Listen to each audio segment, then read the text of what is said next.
Coming up on the Sports Desk, is perfection possible? The West Warriors hoping they can put a bow tie on the school's first perfect season since 1982. But the Tartars sit just 53 yards away from spoiling it all. Meanwhile, the potential of the Tartars' upset sets the table for a three-way tie in the Pioneer League title hunt. So, the North Saxons finish up what's been a dramatic 2014 regular season against the resurgent Spartans. And speaking of North and South, on the volleyball court, that matchup always produces a Pioneer League champ. Meet two Spartans whose passion for the rivalry goes home with them after every practice. Scores, highlights, and updates from Torrance's prep sports scene. The Sports Desk starts right now.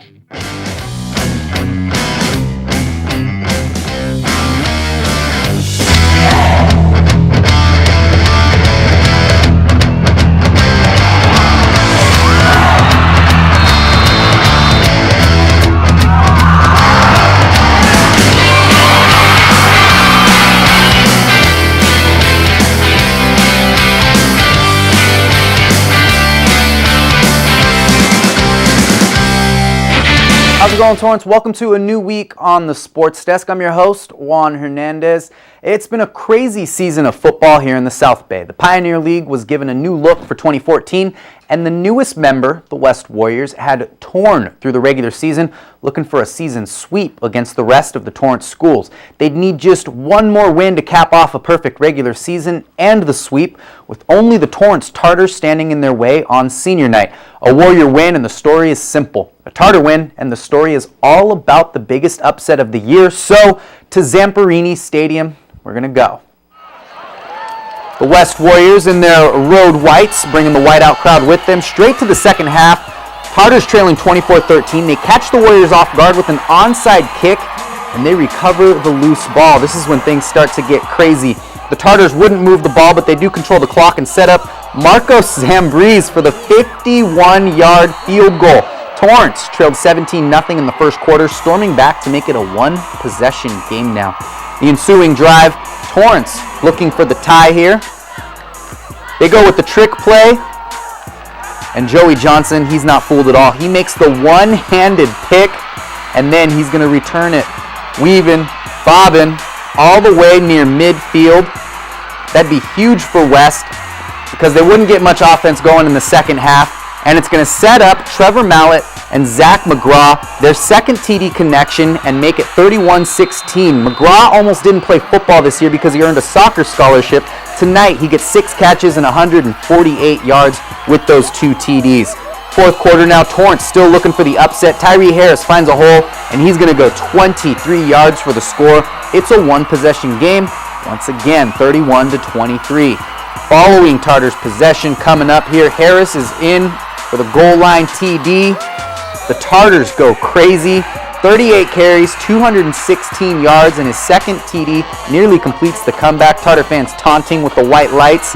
All Torrance needs is a 2-point conversion. West stuffs Vince Huey.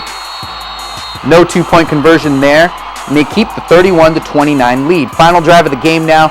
Still at 31-29. Tartars get the ball near midfield. The swing pass to Tyree Harris. Going to put the ball on the 37-yard line. Remember, the Tartars kicked a 51-yarder earlier in the game, so why not try from 53? For everything. Blocked. John Giardini makes the diving block. The Warriors go on to win 31-29. Perfect 10-0. So the West Warriors take care of their 5th and final Pioneer League opponent. Trevor Mallett was lights out, going 13 for 21, 208 yards in those 2 scores. Zach McGraw, we said it, 6 catches, 148 yards. And of course, let's not forget, Brett Ogie had another multi-touchdown night. For the Tartars, they finish up the season 6-4 overall and 3-2 in league play. Tyree Harris ran wild yet again, rushing for over 200 yards and had those 2 scores. The old saying goes, there is no such thing as perfection. Well, that hasn't been the case for the West Warriors, who finished up the regular season with that perfect 10-0. But pursuit of an undefeated season was never their goal. As we learned, it wasn't what got them there either. Since the beginning of September, every Friday night, the West Warriors win-loss record has been reset to 0-0. 0 wins and 0 losses.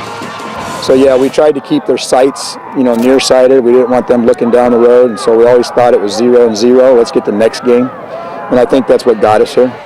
And before we knew it, they'd stormed through the regular season with 9 wins and a chance to do something no West Torrance football team has accomplished since 1982.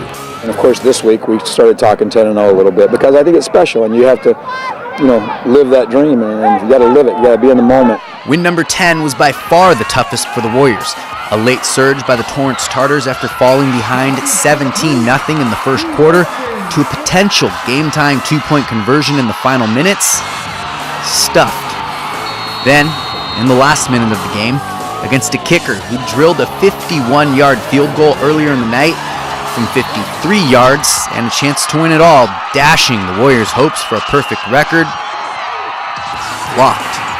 It was a long way to come for a team that had said goodbye to almost 30 seniors a season ago. But at the beginning of the season, with 4 guys returning, I don't think any of us would have thought we'd be standing here at 10-0. He says 0-0 at the end of every Friday night. 0-0, yeah. But, you can't really be walking around campus all week long thinking, oh, yeah, we're 0-0 this week. Does that really stick with you? We practice like we're 0-0. We practice like it's our first game. We practice hard. We try and do everything that we can, but some practices aren't as good as coaches want them to be or as players want them to be. To me, we have the best chemistry on the field on Friday nights. No, nothing can stop us. We're all one family. But after 32 seasons, the Warriors prevailed. In 2006, West High finished undefeated with 1 tie. Not quite as sweet as 10-0. In 2012, they lost 3 mid-season Bay League games before getting hot in the postseason, only to be stopped by rival PV just short of a CIF championship. In 2013, the Warriors lost to PV again and stumbled in the CIF semifinals. Whether or not those ghosts haunt this year's squad remains to be seen. What we do know is being 0-0 every week seems to be serving them just fine.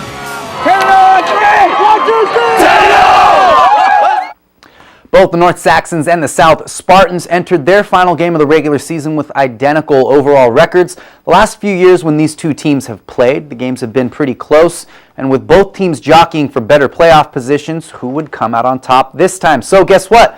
Now we go to Spartan Stadium. North taking on South in the final game of the regular season.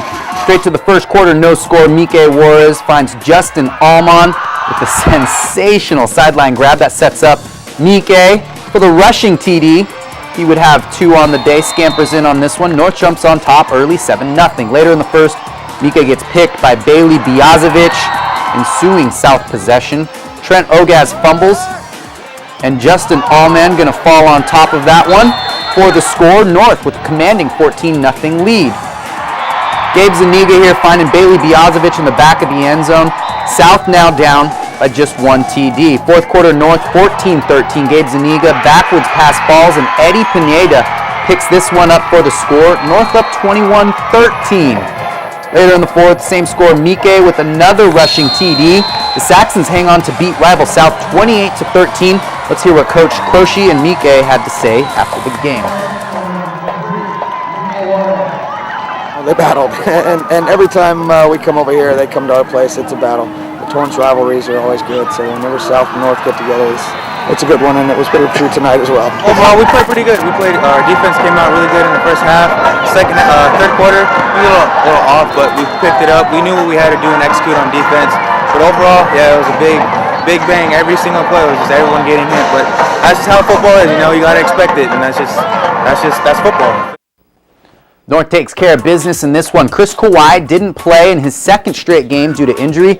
The rest of his team steps up in his absence. Mike Juarez rushed for over 100 yards and 2 scores. The Saxon D came up huge, adding 2 scores of their own. For the South Spartans, the offense sputtered throughout most of the game, but the Biazovic brothers got South on the scoreboard. Bailey grabbing a TD pass and an interception, while Vinny added a rushing TD of his own. The Saxons locked up second place in the Pioneer League, while South falls to 2-3 in league, and they fall to 4th place in the division. North football has had a season of ups and downs. They have faced much adversity, and when they looked down and out, the incredible happened. They picked themselves up and were able to show how resilient they are as a team. Colin Kushner has this story for you. It's been an interesting season for the North Saxons football team. A hot start to the season quickly took a turn in the wrong direction. A loss to Nordhoff, and let's not forget that third quarter melee with Inglewood, could have defined the Saxons season. But when things could have continued to spiral out of control, they showed how resilient they were during the toughest of times.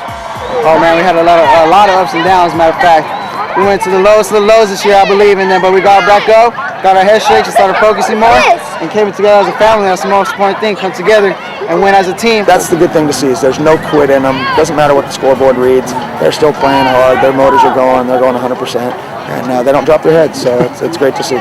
After that mid-season crisis, North tore through Pioneer League play, only losing to rival West, going 4-1 in the team's final 5 games.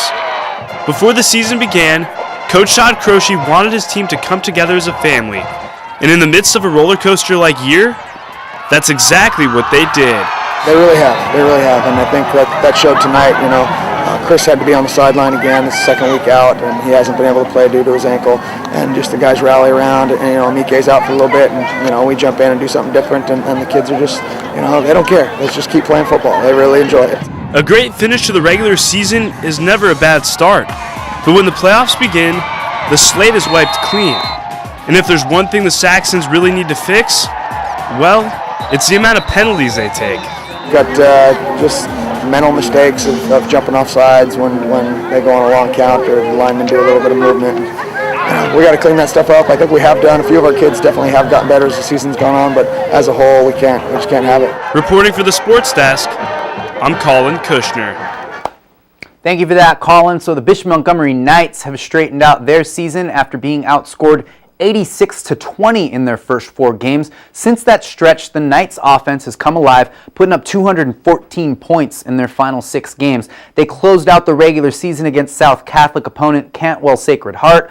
The Knights putting up 34 points against the Cardinals, but that wasn't enough in this one as Bishop falls in their final game of the regular season, 56-34. The Knights finish up 5-5 overall, 2-1 in league play. They are tri-champions of the South Catholic League, sharing with Bourbon Day and Cantwell Sacred Heart. The Knights are playoff bound for the 5th straight season now. And here's how the playoff picture is shaking out for everybody. All 5 Torrance schools taking part in postseason play this year. The West Warriors take the Pioneer League crown. They will look to continue their winning ways at home against Santa Monica High School. The Saxons, Tartars, and Spartans finishing up 2, 3, and 4 respectively in the Pioneer League. North will take on Simi Valley in their first round matchup, and the Saxons look to get through the first round after a shutout loss in round 1 last year. The Torrance will be at Oxnard. The Tartars offense has caught fire as of late and will look to carry that momentum into round 1 of the playoffs. South heads up north to take on Ventura. South started off this season 4-0. They've gone 2-4 since. This is South's first trip to the postseason since 2012 when they lost to Bishop Diego in the first round. And rounding out the prep football playoff scene are the Bishop Montgomery Knights. Bishop will take on Nipono in the first round. The Knights will make their 5th straight appearance to the playoffs under Coach Hodgkiss. The Knights have lost in the first round of each of those last 5 seasons. Now let's head to the junior college football scene. Elko finishes up their final home game of the season against conference power, Mount San Antonio College, and this one would get ugly fast. The Mounties scored 28 straight points before the Warriors could even get on the scoreboard. The lone score for Elko came early in the second when Joey Notch hit Devontae Jenkins for the 6-yard TD. After converting the 2-point conversion, the Warriors looked like they had some life, but the Mounties say not today, rattling off 21 consecutive points to close out this one. Joey Notch and Ebon Jackson each saw time at quarterback. Notch throws for 182 yards and 1 TD, while Devontae Jenkins had 6 catches for 80 yards and 1 score. Elko falls to 3-6 overall and 1-4 in NCC play. The Warriors look to close their season out on a high note against Long Beach City College on Saturday. All right, everybody, coming up, the women across town are more than ready for playoff action. In fact, they're already in the thick of it when we come back. Here's to the things that can keep us safe. Those we use all the time with hardly a thought. Those that are silently standing by to save our lives.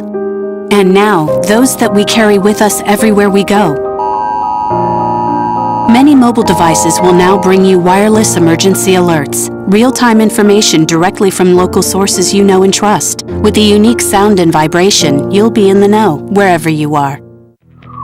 Changing the old motor oil and filter helps keep your car running right. Making sure to recycle your used motor oil and filter helps keep the environment running right too. Finish the job. RecycleTorrance.org. If you dump trash and chemicals in the gutter, they don't stay there. Keep the ocean clean by keeping the gutter and storm drains clean. RecycleTorrance.org. Think you found every hazard out here today? Think again. The spot you missed could be a killer. That spot on your skin could be skin cancer. If you're a man over 50, you're in a group most likely to develop skin cancer, including melanoma, the kind that kills one person every hour.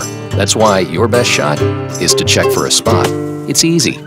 Follow through and check your skin. Go to spotskincancer.org to find out how. A message from the American Academy of Dermatology. Hi, welcome back. With all the commotion over West High's perfect football season, the El Camino Warriors volleyball squad has enjoyed the exact same success against the South Coast Conference, minus those close calls. The Warriors take their perfect conference record into another week with 14 players contributing to a sweep over LA Trade Tech. Two freshmen, Jolene St. Pierre and Stephanie Garcia, lead the effort. St. Pierre with 23 assists and Garcia's 8 kills in the 3-game event. It's another walk in the park against Long Beach. North Torrance alum Darlene Lee has a double-double and another sweep over a South Coast Conference school. 11 conference matches, 11 sweeps. That sends Elko into this week with an opportunity to lock up their 5th consecutive conference title just 2 weeks before the end of the season. In the prep world, the race for the Pioneer League title was a tad closer, to say the least, with the first regular season league matchup going to South and a non-league tourney W for North in their first 2 meetings. It was only appropriate that the Saxons and the Spartans would hold their rubber match with the league title on the line. The battle between North and South always means plenty for all involved, but for 2 particular Spartans, there was something special about finishing 2014 as the outright champions of the Pioneer League. The intensity of a North-South matchup with the league title on the line on North Senior Night has an energy like few other rivalries in Torrance. For senior setter Corey Kush and her father South's head coach Robert Kush, the big night is 4 years in the making. 2 of the 3 years she's been on varsity as the one setter, we've had to split the league title, and so she was nervous early on. She was pretty tense early on because she really wanted this. You know, it's been one of those things that we've both been on edge the last couple days at home. And for these two, the nerves and the anxiety can't always be left at practice. I've been doing it with him for so long that it's just like natural now, and we've learned how to overcome things easier than it was in the start. Car rides home after practice can be tough sometimes, or after losses, but we learn how to keep the coaching and the father stuff separate from each other. Robert can, and often is, one of the most intense coaches in the South Bay's volleyball scene. On the court, like father, like daughter. So, with the league championship slipping away and the Spartans trailing 2-1 in a raucous Saxons Hall, it's his daughter he counts on to turn things around. When we made the run at the start of Game 4, she started to get excited and relaxed, and that makes if she's tense, the whole team's tense. So it really helped, really helped. We actually have a great relationship, so it does make it easier because I'm very intense and sometimes I tend to focus on her, but she does a great job of just taking it and just giving it back to me sometimes when I need it. But at the end of the day, we both give each other a hug and tell each other we love them, and we're good. After the Spartans go on to win in 5, a matchup in which 3 games are decided by 3 points or less, both coach and setter, father and daughter, admit owning this year's Pioneer League title is a little more special than usual. Together, they led the 2014 Spartans to a perfect 10-0 league record and a 21-win regular season. Whatever else they can tack onto that resume during their last season together as South's dynamic duo is still a story in progress. South's win over North sets up the Spartans' first-round playoff meeting with Linwood in their home gym. They make a quick run to open up CIF playoffs, 3 up, 3 down against Linwood, including that 3rd set, winning 25-4. That sets up a second-round date with Chadwick. The Saxons have a first-round home game of their own as the Pioneer League's second-place team. Against Royal, they enjoy a sweep. Sabrin Roberts has 5 of her 10 kills in the third and final game, so the Saxons moved to the second round quite easily. Even after finishing second in the Pioneer League, the Saxons have lost just 4 times all season to teams not named the South Spartans. So they're feeling pretty good about their chances early in the postseason. The Bishop Montgomery girls wrapped up first place in their league early this season, but they keep the momentum in the first round. They win 3 close games over Peninsula, including a first game that needed 31 points for a W. At one point, they trailed in that set 19-13 before they stormed back. The third set looked the same, with the Knights falling behind 19-14 before they fired off 7 in a row to close out the first round and move on to face Marymount. Kim Kasha finishes off a stellar career at South High, taking a 3rd consecutive Pioneer League cross-country title. She won her 9th consecutive Pioneer League meet at Columbia Park with a time of 16 minutes, 48 seconds. South takes first and second place at the Columbia Park meet, followed by Julia Lopez out of West High in 3rd place. Meanwhile, the boys were led by South High's Nick Lofgren. He finishes with a time of 15 minutes and 6 seconds, followed by 6 West Warriors in the following spots. That gives West the first place team standing at Columbia Park. Meanwhile, at El Camino College, it was a former West Warrior leading his team to a state championship appearance. The top 14 teams in the Southern California Championships were guaranteed a spot in the state championships in Fresno later this month. Teddy Casa leads the men with a time of 20 minutes and 42 seconds, and the Elko men finish 9th overall. Meanwhile, the Elko women earn an at-large bid to the state championships with their 15th place finish in the SoCal race. All right, everybody, coming up, the only pitcher in the major leagues making way below the league minimum lives right here in Torrance. We meet a Dodger Stadium legend next. Something's not right. My first symptoms were constant tingling in my toes. a double vision. They said you have multiple sclerosis. Kind of had to get a grasp on reality. I had to adapt and change very rapidly. We had to learn how to drive with my hands. Yeah, that was interesting. A symptom may cause you not to be able to do that anymore. And at one point, I wasn't able to do any of those. Since I've been cycling, it's definitely helped my walking. It's a fantastic opportunity to be working together with a common goal of curing MS, and sharing is the key. Chris Domine is a husband and a father. Chris is an athlete. Chris is even an Ironman. But 10 years ago, Chris was facing a very different story because his kidneys were failing. Basically, the doctor said, if you don't get a kidney transplant and if you don't do dialysis, you are going to die. Fortunately, Chris received a second chance at life, made possible by an organ donor. You know, your well-being changes, you know, from loss of hope to better times ahead. More than 100 million people in America are registered organ, eye, and tissue donors. People of every age and ethnicity, because they believe it's the right thing to do. Imagine what you can make possible by leaving behind the gift of life. Learn more and sign up as an organ, eye, and tissue donor. Go to organdonor.gov. Hi, welcome back. Torrance baseball fans were treated to a little bit of baseball history straight out of Chavez Ravine recently. When the Dodgers moved from Brooklyn to Los Angeles, longtime fan and lover of the game Roger Owens quit his high school baseball team and started selling sodas at the Coliseum to chip in for the family's grocery bill. By the 1970s, Roger was walking the aisles of Dodger Stadium selling peanuts when he refined his craft as a pitcher. Behind the back, over the top, and his trademark splitter, the Torrance resident has taken his talents on set of The Tonight Show and even pitched for the president. It's a list of accomplishments and experiences he rolled into a memoir called The Perfect Pitch. Recently, Owens shared those stories and tossed a couple heaters to local fans at Torrance's Historical Society. He talked about escaping death after a Jeep accident while serving in the U.S. Army in the 60s, even throwing out the first pitch on opening day at Dodger Stadium in 1976.